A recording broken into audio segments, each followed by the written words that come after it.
I am 32M and have been married to my wife Sarah, 30F, for 8 months now. We've been together for 4 years and 8 months total, dated for 2 years, engaged for 2 years, and married for 8 months. This situation involved her male best friend Alex, 31M, who she's known since they were college freshmen, about 10 years now. I need to be upfront. I've never been completely comfortable with a friendship, but I try to be mature about it because I trusted Sarah and didn't want to be the controlling boyfriend/husband. They text daily, hang out one-on-one regularly, and have inside jokes and shared memories that sometimes make me feel like an outsider. Alex has been single for the entire time I've known Sarah. He's had a few short relationships, but nothing serious. Sarah always insisted they were just friends and that I had nothing to worry about. She said Alex was like a brother to her and that there had never been anything romantic between them. The incident that's causing all this drama happened about 8 months ago, 3 weeks before our wedding. Sarah had been stressed about wedding planning and had been staying late at work a lot. One night, she went out for drinks with Alex to decompress and talk about wedding stress. According to Sarah, they went to their usual bar and had a few drinks. She said Alex seemed off that night, more quiet than usual and kind of distant. After a couple hours of talking, Sarah said she was getting tired and wanted to head home. That's when Alex apparently told her he was in love with her and had been for years. He said he couldn't stand watching her marry someone else and that he thought she was making a mistake. He told her that they belonged together and that he knew she had feelings for him too. Sarah said she was completely shocked and told him that she loved me and was excited to marry me. She said Alex got upset and started crying, saying he'd been hiding his feelings for too long and couldn't do it anymore. Then, and this is the part that makes me furious, Alex kissed her. Sarah said it was sudden and she pushed him away immediately and told him it was inappropriate. She said Alex apologized and said he just had to know if there was anything there between them. Sarah came home that night and was clearly upset. When I asked what was wrong, she said she'd had a weird conversation with Alex, but didn't want to talk about it. She said she was just tired and stressed about the wedding. I could tell something was off, but I didn't push it. We were so close to the wedding and both of us were stressed, so I figured whatever was could wait until after we got married and settled in a married life.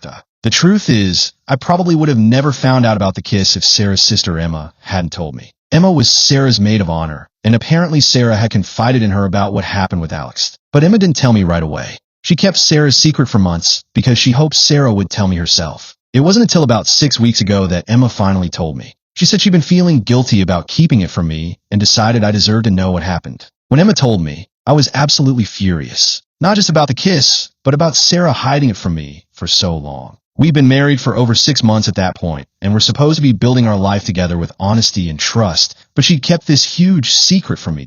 I confronted Sarah that night, and she broke down crying. She admitted that Alex had confessed his feelings and kissed her, but she swore she'd push him away immediately and told him she wasn't interested. She said she didn't tell me because she didn't want to ruin our wedding or cause unnecessary drama. She said she'd been planning to tell me after our honeymoon, but then time kept passing and it felt harder and harder to bring up. She said she was hoping the situation with Alex would just resolve itself and fade away. I asked her if she had any feelings for Alex, and she swore she didn't. She said she was disgusted by the kiss and felt betrayed by Alex for putting her in that position so close to our wedding. She said she'd only spoken to him a few times since it happened and had kept him at arm's length. But here's the thing. I found out that wasn't entirely true either. Sarah had been texting with Alex occasionally throughout our marriage and had even met him for coffee twice. Once about 3 months after our wedding and once about 2 months ago. When I confronted her about continuing to see Alex, she said she was trying to maintain some semblance of their friendship because they'd been close for so long. She said Alex had apologized repeatedly and promised it would never happen again. I told Sarah that I wanted her to cut all contact with Alex. I said what he did was completely inappropriate and disrespectful to our relationship and our marriage. I said I couldn't trust him around my wife and I didn't want him in our lives. Sarah got defensive and said I was being unreasonable. She said Alex made a mistake, but that their friendship was important to her. She said she'd set clear boundaries with him and that I should trust her to handle the situation. I said it wasn't about trusting her. It was about not wanting someone in our lives who had actively tried to sabotage our marriage. I said Alex had shown his true colors and that he would always be a threat to our relationship as long as he was in the picture. Sarah said I was being controlling and that she shouldn't have to lose a 10-year friendship because Alex made one mistake. She said she'd already handled the situation by rejecting him and setting boundaries. We've been fighting about this for 6 weeks now, ever since Emma told me what happened. Sarah refuses to cut contact with Alex completely, though she has reduced it significantly. She says she's willing to not hang out with him one-on-one anymore and to be more transparent about their communications, but she won't end the friendship entirely. I feel like I'm going crazy. My wife's male best friend confessed his love for her and kissed her 3 weeks before our wedding, and she thinks I should just be okay with them staying friends. She hid it from me for over 6 months and continued having contact with him even after what happened. Alex has tried to reach out to me to apologize, but I've refused to speak with him. I don't want to hear his excuses or justifications. As far as I'm concerned, he showed massive disrespect for me, for Sarah, and for our relationship. Some of our mutual friends think I'm being too harsh. They say Alex was probably just having a moment of panic about losing his best friend to marriage, and that people make mistakes. They say Sarah handled it appropriately by rejecting him, and that I should trust her judgment. But other friends think I'm completely justified in wanting Alex out of our lives. They say what he did was unforgivable and that Sarah should have told me immediately instead of hiding it for so long. Sarah's family is divided. Her sister Emma thinks I'm right and that Sarah should have been more upfront with me from the beginning. But her parents think I'm overreacting and that I should focus on trusting Sarah rather than punishing Alex. My family is completely on my side. My mom said she can't believe Sarah hid something so important from me for so long. And my dad said he would never tolerate another man kissing his wife under any circumstances. The worst part is that this has completely changed how I view Sarah's friendship with Alex. Looking back, I'm questioning whether there really was never anything between them. I'm wondering if I was naive to trust their friendship and if there were signs I missed. I keep thinking about all the times Alex was around during our relationship, at parties, group dinners, even helping with wedding planning. I'm disgusted thinking that he was in love with my wife the whole time, and I had no idea. Sarah says I'm letting this ruin our marriage, and that Alex isn't worth destroying what we have. She says she chose me and married me, and that should be enough. She says I need to find a way to move past this, but I can't move past it. Every time Sarah gets a text or takes a phone call, I wonder if it's Alex. Every time she goes out with friends, I wonder if he'll be there. I don't trust him, and I don't want him in our lives. I've told Sarah that this is a deal breaker for me. I said if she can't respect my feelings enough to end this friendship, then maybe we need to consider marriage counseling or even separation. Sarah thinks I'm being dramatic and manipulative by giving her an ultimatum. She says I'm trying to control who she can be friends with and that it's not healthy for our marriage. I don't think I'm being controlling. I think I'm setting reasonable boundaries after someone crossed a major line. I think Sarah should want to protect our marriage more than she wants to preserve a friendship with someone who disrespected our relationship. The situation is affecting everything. We're barely talking, we're not intimate anymore, and we're both walking on eggshells around each other. I feel like our marriage is falling apart over this, and I don't know how to fix it. Am I being unreasonable? Should I just accept that Alex is going to be in our lives and try to move on? Or am I justified in demanding that Sarah end this friendship completely? Am I in the wrong for demanding my wife end her friendship with her male best friend because he crossed the line before our wedding and I can't forgive him? Update 4 days later. I wanted to update everyone because a lot has happened since my original post, and I got some really helpful advice, even from people who thought I was wrong. First, thank you to everyone who took the time to respond. Reading all the different perspectives really helped me think through this situation more clearly. I was pretty emotional when I wrote the original post, and I think it showed. After reading the comments, I realized I needed to separate my feelings about Alex from my feelings about Sarah's handling of the situation. A lot of people pointed out that the real issue wasn't Alex's actions, which everyone agreed were wrong, but the communication problems between Sarah and me. I decided to take the advice of several commenters and suggest marriage counseling. I approached Sarah and told her I wanted us to work through this together with professional help rather than continuing to fight about it on our own. Sarah was initially resistant because she felt like it meant I was making a bigger deal out of this than necessary. But I explained that regardless of who was right or wrong, we clearly weren't communicating effectively and needed help. We found a counselor who had an opening at the end of the week and had our first session yesterday. It was honestly eye-opening for both of us. The counselor helped us focus on the real issues. 1. Sarah's decision to hide the incident from me for so long. 2. My insecurity about their friendship and how it affected my reaction. 3. Our different perspectives on boundaries and friendships. 4. The trust issues this situation created during the session. Sarah acknowledged that she should have told me about Alex's confession and the kiss immediately. She said she was scared about ruining our wedding and then kept putting it off because she thought too much time had passed. She realized that decision wasn't hers to make. She also admitted that she'd been minimizing my feelings about Alex throughout our relationship because she was so sure their friendship was innocent. She said she could see now how her dismissing my concerns had made me feel unheard and contributed to my strong reaction. For my part, I had to acknowledge that some of my anger was coming from my own insecurity about their friendship rather than just Alex's actions. The counselor helped me see that I'd been harboring resentment about Sarah's relationship with Alex for years, and this incident had given me a reason to demand what I'd always wanted, for Alex to be gone. The counselor also helped me understand that giving Sarah an ultimatum wasn't the right approach. She pointed out that trying to control who my wife could be friends with wasn't healthy, even if my reasons felt justified. But the counselor also validated my feelings about Alex's actions. She said what he did was a serious violation of boundaries and that my anger about it was completely understandable. She said the issue was how to handle it moving forward in a way that strengthened our marriage rather than damaged it. We talked about what appropriate boundaries with Alex would look like. Sarah agreed that she needed to have a clear conversation with Alex about what happened and make it clear that his behavior was unacceptable and could never happen again. Sarah also agreed to be completely transparent about any future contact with Alex. She said she'd share any texts or calls with me and wouldn't meet with him one-on-one anymore. In return, I agreed to work on my trust issues and not let my discomfort with Alex poison our marriage. The counselor helped me see that if I trusted Sarah, which I do, then I needed to trust her ability to handle her friendship with Alex appropriately. Sarah called Alex yesterday after our session and told him that what he did was completely inappropriate and had seriously damaged their friendship. She said she was willing to try to maintain some level of friendship, but only if he could respect her marriage and maintain appropriate boundaries. According to Sarah, Alex was very apologetic and said he'd been beating himself up about what happened. He said he knew he'd crossed the line and that he'd been too embarrassed and ashamed to know how to fix it. Alex also asked if he could apologize to me directly. Sarah told him that was up to me and that I might not be ready for that yet.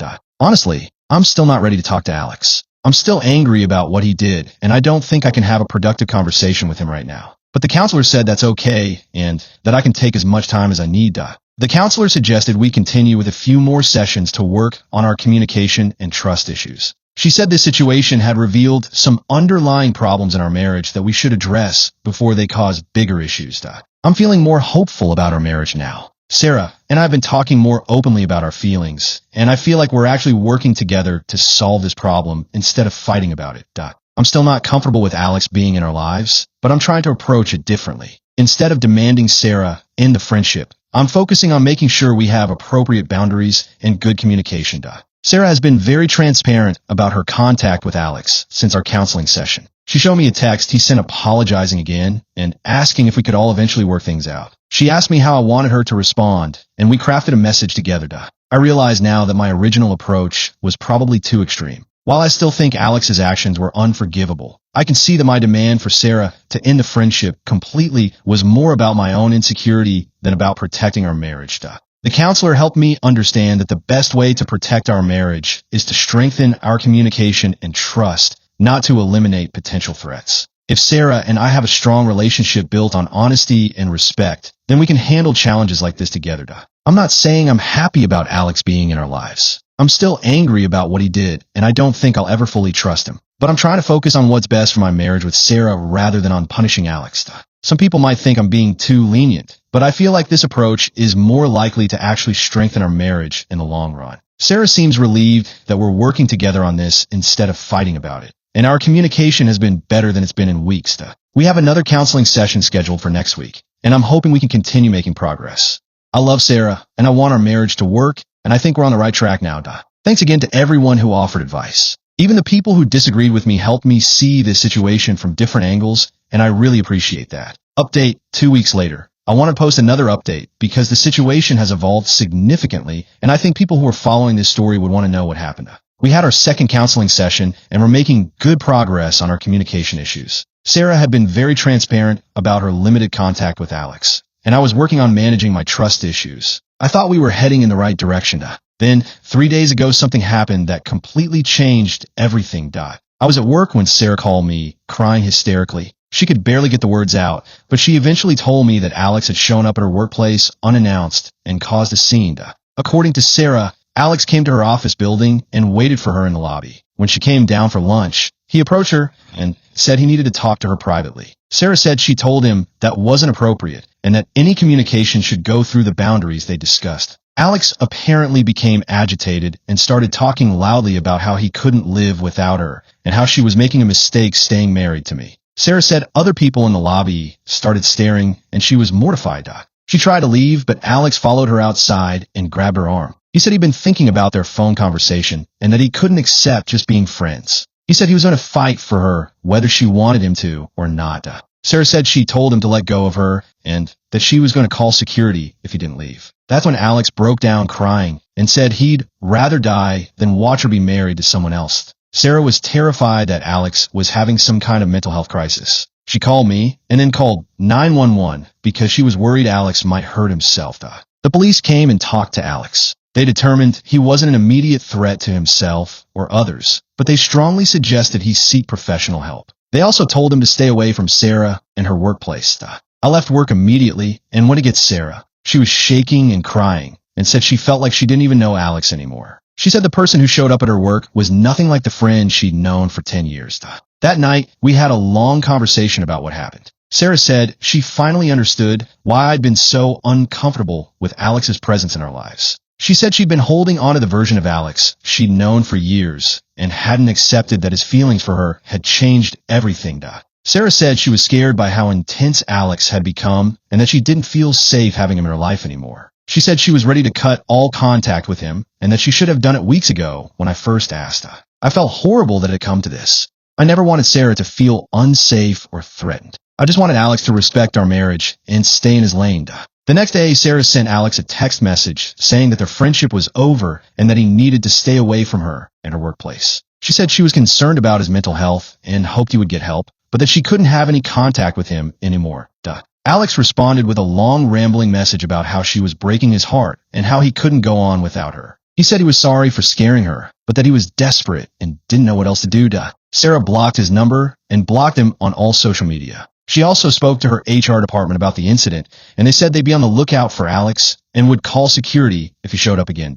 We had an emergency counseling session yesterday. Our counselor said that Alex's behavior had clearly escalated beyond normal friendship boundaries and that Sarah's decision to cut contact was the right one. The counselor also said that this incident proved that our marriage issues weren't really about my insecurity or controlling behavior. She said Alex's actions showed that he was never going to respect our marriage and that his presence in our lives was genuinely threatening to our relationship. She said that sometimes people's behavior forces us to set boundaries that we wouldn't normally need to set. She said Alex had shown that he couldn't be trusted to maintain appropriate boundaries, so cutting contact was the only safe option. I have to admit, I felt somewhat vindicated by what happened. I've been saying for weeks that Alex was a threat to our marriage, and his behavior at Sarah's workplace proved that I was right to be concerned. But I also felt terrible for Sarah. She'd lost a friendship that had been important to her for 10 years, and she'd been scared and humiliated by someone she'd trusted. I could see how much it hurt her to accept that Alex wasn't the person she'd thought he was. Over the past few days, Sarah has been processing the end of her friendship with Alex. She's been sad about losing someone who had been such a big part of her life, but she's also been relieved to not have to worry about managing his feelings anymore. She's told me several times that she's sorry for not taking my concerns about Alex more seriously from the beginning. She said she'd been so focused on defending their friendship that she dismissed my feelings and ignored red flags about Alex's behavior. I've tried to be supportive while she works through this. I don't want to say, I told you so, because I know she's hurting. But I'm glad that we're finally on the same page about Alex and that I don't have to worry about him being in our lives anymore. Our marriage counselor said that this whole situation, while painful, has actually helped us learn to communicate better and trust each other more. She said that going through this crisis together has shown us that we can work through difficult problems as a team. We're going to continue with counseling for a few more sessions to make sure we've fully processed everything and to work on preventing similar issues in the future. I haven't heard anything from Alex since Sarah blocked him, and I hope it stays that way. I hope he gets the help he needs, but I never want him to be part of our lives again. Sarah and I are doing much better now. We're communicating more openly, we're being more transparent with each other, and we're both committed to protecting our marriage from outside threats. I know some people will say I should have pushed harder for Sarah to cut contact with Alex earlier, but I think things worked out the way they needed to. Sarah had to come to her own realization about Alex's behavior rather than just doing what I demanded. Our marriage is stronger now than it was before all this happened. We've learned to trust each other's judgment while also respecting each other's concerns. And we've learned that sometimes protecting your marriage means making difficult decisions about who you allow in your life. I'm grateful that Sarah is safe and that we were able to work through this together. And I'm grateful that Alex is out of our lives for good.